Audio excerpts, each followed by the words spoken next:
Welcome back everybody. So today you join me in this 2010 Jaguar XF. It's a Jaguar XF V6 premium luxury model, which is the middle of the range model for the X250 generation of the Jaguar XF. So I'm just going for a bit of a drive at the moment. It's the V6 version, it's a diesel version, so this is the 3-litre diesel. Standard, this one puts out around 240 brake horsepower at 4,000 RPM and generates around 500 Newton meters of torque at 2,000 RPM, so plenty of punch. It's the twin turbo one, so those of you who've seen my review of my own personal X356 Jaguar XJ, that has the 2.7 litre V6 bi-turbo diesel. That engine was fitted to the initial launch versions of the Jaguar XF, so the Jaguar XF X250, which ran from 2008, replacing the Jaguar S type of course, and ran all the way through till 2015, where during 2015 it was replaced by the Jaguar X260 model, which featured further facelifts and also, more importantly, that all aluminium body. This X250 early version is still very much the steel body. It shares an awful lot with the Dew platform that was used by the outgoing Jaguar S type. As a consequence, corrosion can be a bit of an issue for the X250 generations of the Jaguar XF. So the X250 Jaguar XF did come with a number of engine options. As I mentioned, there's a 3-litre bi-turbo V6 diesel at 240 brake horsepower. Latterly, there was also a 3-litre S version. That 3-litre S diesel version packed out nearly 280 brake horsepower, with a commensurate uplift in Newton meters force as well for torque. There was also a 3-litre petrol supercharged version, which has benefited from around 335 brake horsepower. But most significantly was probably the Jaguar XFR model. That was the 5-litre. Originally the sports version of the X250 XF.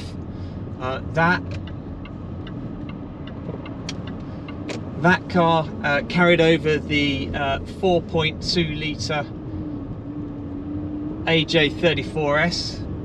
That's the 4.2 litre V8 supercharged engine, 414 brake horsepower. But then that was latterly replaced some years later with the 5 litre V8 supercharged engine, which was nearly 500 brake horsepower.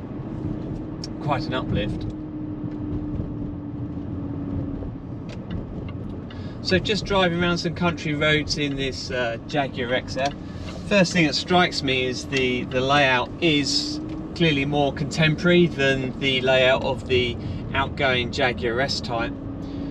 There's this touch screen, all very modern, quite contemporary. The car, being a premium luxury, has the heated seats, bifold power mirrors, no sunroof on this one, full climate control, dual zone of course, and all of the Jaguar XF did actually come with a leather trim. There wasn't a cloth alternative with the Jaguar XF. What else can I tell you? It's certainly got this feature. You notice we've got a dial here instead of the Randall handle J-gate shift. It's okay, it pops up. We're also meant to have these power up vents. On this model I'm not sure it has them, or maybe they're not working.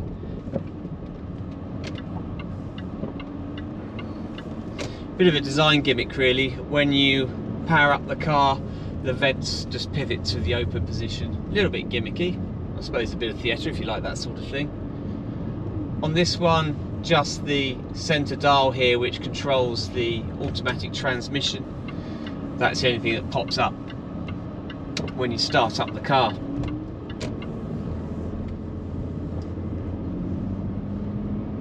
Certainly quite a good looking car. This is the X250 version. This was facelifted in around 2011, I believe, and that facelift version did actually benefit from a revised front and rear end styling to sharpen it up. And I guess the most noticeable feature is probably the front headlamps. Here they're quite large, but an advance in the technology for headlamp technology meant that they become a lot more slimline. So the 2011 model year, manufacturer model year, those ones had the slimline lights as well. Just gives it a cleaner shape, I think, at the front, in my opinion. Should also mention that I think it's during 2013, I could be mistaken on that, the saloon version here was joined by the Sportbrake, the estate version of the Jaguar XF. All of the engines there are available with the Sportbrake. Not sure they ever did a XFR Sportbrake though, so maybe not the high performance supercharged version. Also worth mentioning, the X250 version of this Jaguar XF, they also did an edition called the XFR-S, and that 5 litre supercharged version had around, I think it's 535, maybe 540 brake horsepower, so a really quick car. I suppose I should probably talk a little bit more about the replacement model for this, the X260 version of the XF that came out in 2015. That benefited from an all aluminium platform. As mentioned, this is a steel one. This one does corrode, sadly, and a number of XFs have suffered from quite bad corrosions. The downside of the X260, in my opinion, is the engine choices.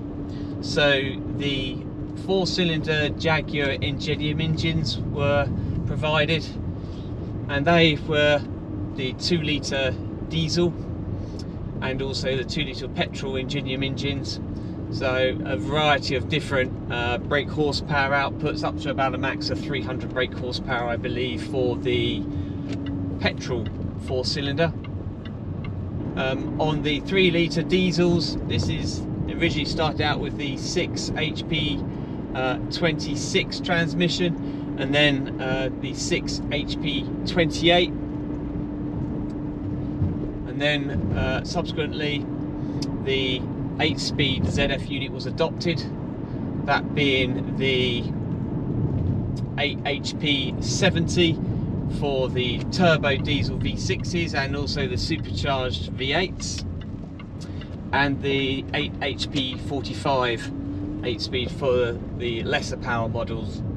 I do have to admit, having a certain fondness for the XF, and in fact when I was looking to buy a diesel car back in 2013, I very nearly bought a 3 litre diesel XF. Unfortunately, the main Jaguar dealer refused to offer any discount on the car, so a deal was not to be had, whereas the BMW main dealer was very happy to provide a discount and throw in a number of extras to sweeten the deal as well. So, and we still have that BMW, that's the E92 320D Coupe. There is actually a video I did on that some years ago. So let's see how the performance is. I'm going to move over into sport mode. We do have flappy paddles, so let's take advantage of them. Pulls well.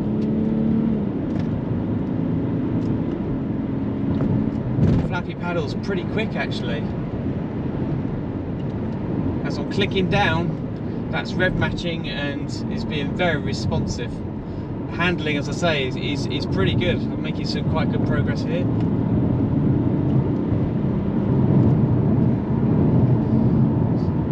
Brakes are certainly pretty responsive, probably not as much feel as I'd like. They are quite sensitive, so you do have to modulate that brake pedal for sure. Down in gear again, nicely balanced.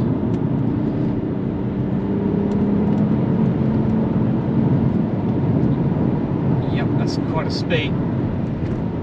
Let's take some of the speed off with the brakes.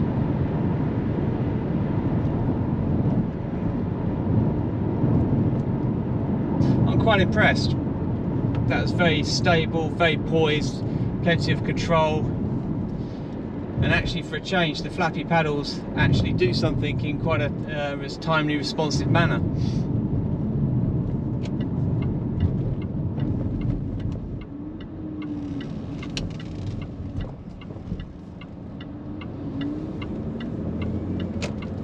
Thanks very much for watching this video concerning the Jaguar XF. If you did enjoy it, please consider giving it a like, and perhaps consider subscribing if you aren't subscribed already. Plenty of more videos coming along very soon. Thanks a lot.